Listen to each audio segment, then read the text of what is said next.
ready, so whenever you're ready. All right. Wait, hold on. I just realized. Speak. Hi, can you hear me? Yeah? Okay.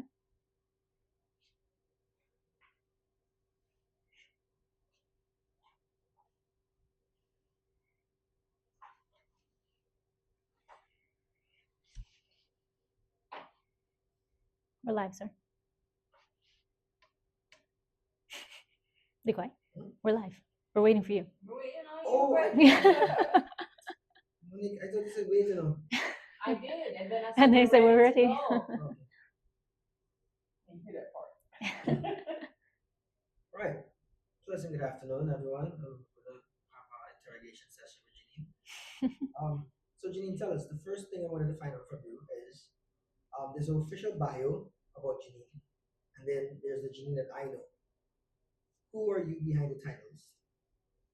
All right. There is an official bio of me, and there's the version that those closest to me know. And what is that version that nobody else would know? So I'm a very laid back person. People joke about my excitement level. About I don't show much excitement. I'm usually pretty even keel, but I am high energy, if that makes sense. So quite a contradiction, but I love life. I'm very positive. I'm a family person, a mother of three, proud wife of 11 plus years, and I'm just excited about life, and I just look at opportunities for growth, and I am a contradiction between an introvert and an extrovert because I possess both qualities. So that's who I am. Question. Do I get this door shut? I'm over here.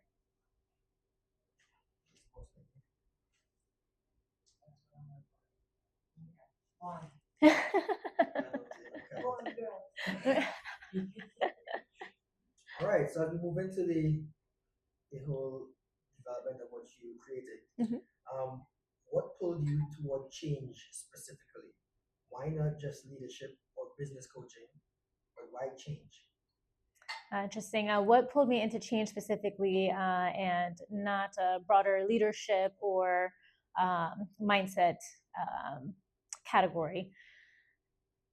I stumbled into change actually when I was working in Trinidad. I'd recently moved, so that was one of the major shifts that I had. Moved to Trinidad. This was back in 2013. The company I was working for, we did psychometric assessments, and I was a client services manager.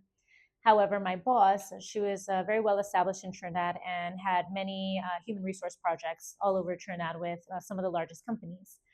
And seeing my skill set working with me, she realized that I could actually be a huge asset to her, and she started bringing me on many of her projects, and some of which were in change management. And that's really where I got my feet wet. Didn't even know that change management was a field or a specialization. At this point, I had my master's in human resource management. And so it was very interesting to me. Change is about the people side of change. And so it just suited me extremely well. And once I started studying it, started practicing it, I started consulting in that space. I realized that people and organizations struggle a lot with change. And the reality is, companies make decisions all the time, and you either are on board with it or you're not. And so I was really determined to help individuals in organizations to be on board with change. So that's where it started. That's where it began. And the deeper I got into it, the more I loved it. And then I shifted not just to organizations, but helping individuals navigate change, personal change. So you created the Do It framework. So could you walk us through the 4 stages: discover, own, implement, and transform, in a way that someone listening can see themselves in it? Absolutely. So I created the Do It change method, and it has 4 phases. And helping individuals really identify with that is explaining it in a very easy way. Discover is understanding what your current reality is. So, what is the situation before me, right? Again, whether you chose a change or you didn't choose a change, there's an emotional landscape. That's how you feel about it. There's a mental landscape. What do I think about it? There's external landscape. What's the environment around me, right? Those are all things that in any change they exist, but we also often overlook. And so discover is about understanding what this change means for you and how it impacted you, again, in the ways that I described. So understanding your current reality is the D, discover. Own is the next phase, and own is not about ownership like, oh, I'm owning that I made a bad decision and it led me here. That's not what ownership is about. Ownership is the reality, coming to the realization that you have choice. It's the moment when you realize, yes, the change has happened, or is going to happen, and I control how I embrace that change or how I moved forward in the change. And so that's what ownership is about, taking control of what you can, not wasting your time on things that you can't, and you making this decision and the determination with informed information, right, from Discover, and how you want to counter that change, how you want to engage with the change. Next is implement.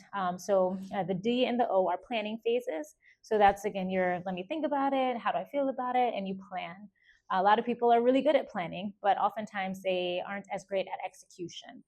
The I and the T, those are execution phases. And so implement is taking small steps to get to that future state, right? So it doesn't have to be big steps, huge steps. We don't go from A to Z. It's literally going through step by step. And as you start to build momentum and you take those steps and implement that are aligned with what you identified and discover and own, that's when you will get to transformation. And that's the last phase. Transformation is, again, not fireworks and not the come to Jesus aha moment.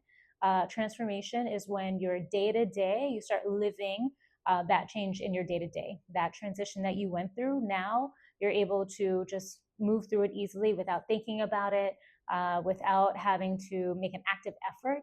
It's just naturally now who you are, and this is the identity that you've assumed on the other side of that change.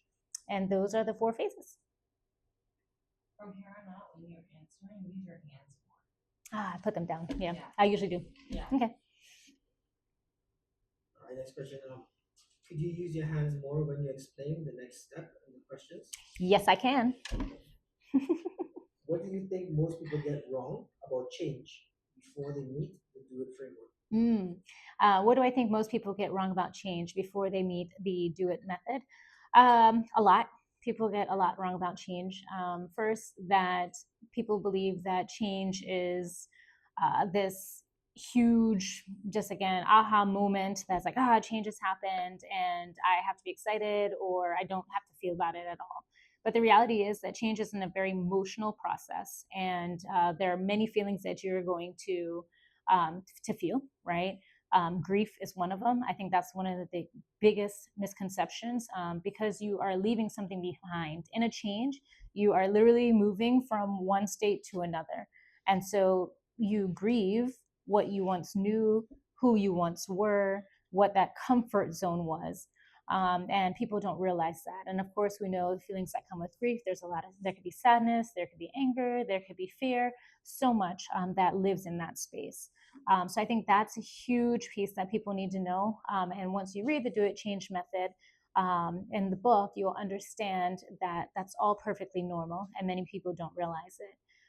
Another aspect of change that I think people oftentimes miss when it comes to change is it's up and down, right? It's not a straight line. So there's a lot of excitement at times. Then you can go down into fear, right? Hesitation. All of those, again, emotions are very normal. And that sometimes you have to take a few steps back. A lot of things around change are cliche, right? So, you take two steps, you take a step forward and you have to take two steps back. All of that, again, is normal. That's all part of change. It's not just I've made a decision and now I'm moving forward and it's going to happen. That's not the way it works. So I think once you read the Do It Change Method book, you get a really firm, solid understanding of what change is, what's normal within change, and you will give yourself a lot of grace on the other side of the book, because you realize that your responses are very human. There's nothing inhuman about how you're feeling and how you engage with change. Good. So why do you say you're not bad at change? You're just missing a language and process for it? Yeah. What do you mean by that? Sure. I say that you're not bad at change and that you're really just missing a process or language behind it, because the reality is, as humans, we were born to evolve. Before you even thought, in the womb, you were evolving. In 9 months, you went from, an egg and sperm to a full on baby, right? In the first year of life, I look at how many changes and transitions. So we were meant to evolve. So you're not bad at change. You've been changing. We started our first day of school. We had our first friend. We had our first breakup. We had all of these things. We drove a car for the first time. We transitioned from adolescence, and then we went into teenage and adulthood, right? So all of those are changes that we've been doing, and we don't even think about them. But we just have no choice, and so we do it. And so, if you understand that, as life becomes more complex and change, I guess the weight of change feels heavier, I think that's what adds the complexity. But when we really get back to basics and realize that we are equipped to handle change and we've been doing it, then it makes it much easier. So, as adults, we need a process, we need a method that helps us ground ourselves when things feel very scary or feel very heavy. And I think that's what the Do It method does. It gives you, again, a process that you can hold on to ground yourself when you're engaging with change. All right. As you mentioned, the book, right? Mm-hmm. So This this, is the last question, right? well, I was going to ask two questions because you're not going to use all, and so you like, Okay, right? two So more. I'm just saying based on time yeah, and yeah, yeah. stuff. So I have two more, yeah. Okay. Right? So as you mentioned, writing the book, and it would have been challenging for you, to put everything down. Mm-hmm. But what was the hardest part about writing this book emotionally for you, not just logistically? Yeah, so the hardest part about writing the book emotionally for me, and not just logistically, I kind of have to answer that question from an opposite lens, because it was much harder for me to write the book logistically. I had the framework, I understood it. I was like, okay, great. And so I started writing it. And this was back in May, is when I initially started writing the book. And I'd set a time for myself that I would be finished by July. And so I had the groundwork, I had everything, right? Again, as far as logistics, as far as the content, I had. What I didn't have at the time was focus from an individual perspective. A lot was going on in my life at the time. I'd lost my job. I just wasn't able to kind of find that footing, and I was struggling with my identity. I decided I was going to step into this space, but I lacked the confidence to do it. And so there were a lot of things that were going on with me internally that challenged me to complete the book. I ended up, it became really hard over the next few months. So I would say from July until like September, October, beginning of October, things were extremely challenging. And, I broke. It came to a point where, I just, everything, just the walls closed in. And I had a few weeks where things were extremely challenging for me. And emotionally, I was vulnerable in a way I never had been before. And so the emotional part of me, which I'd always been able to avoid or push to the side, really came to the surface. And I'm going to tell you what actually got me through it. While it may sound like, oh, I'm trying to push, my book, which isn't the case at all. It was literally the Do It Change method, and writing the book from an emotional place is what allowed me or enabled me to finish the book, because I had a different lens. So previously, I had the logistical side, I had the educational side, the experience side, but I didn't have the personal, emotional side of a change that really impacted me and shifted the entire ground that I was walking on. And so that combination, I told my husband, I was like, hey, I'm finished the book. And he's like, what? What do you mean you finished the book? He was really surprised because it had taken me so long to try to get into that place. And then once it started flowing, it literally just flowed. And I was typing, typing, typing. And I was like, yeah, I'm finished.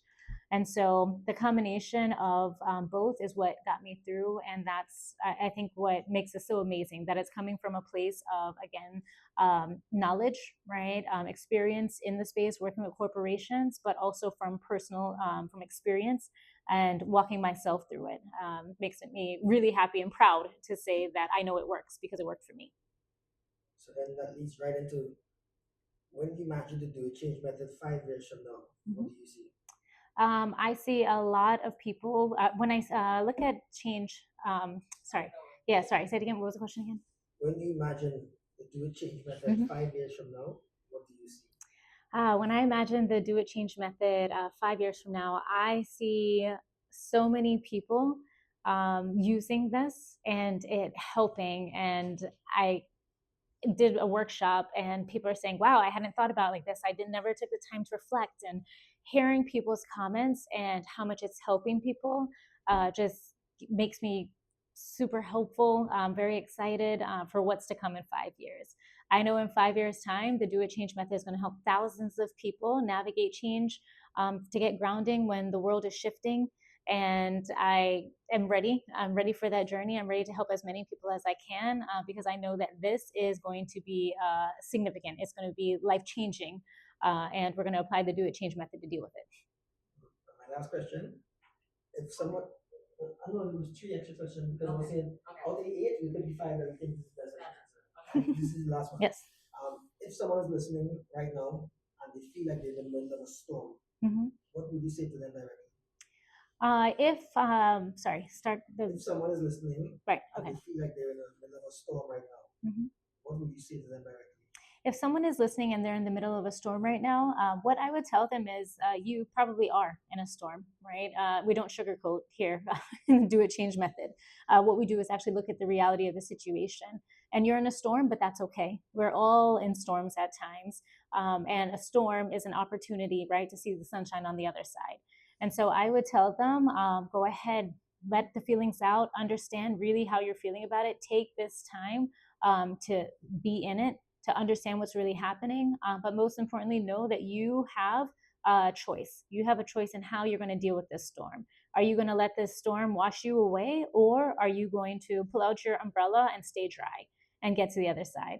So I would tell them, pull out the biggest umbrella that you have and ensure that you bundle up and stay dry and make it to the other side. And that's your choice, and you're going to do it. So I would be very happy for them, right, when they tell me that they made it.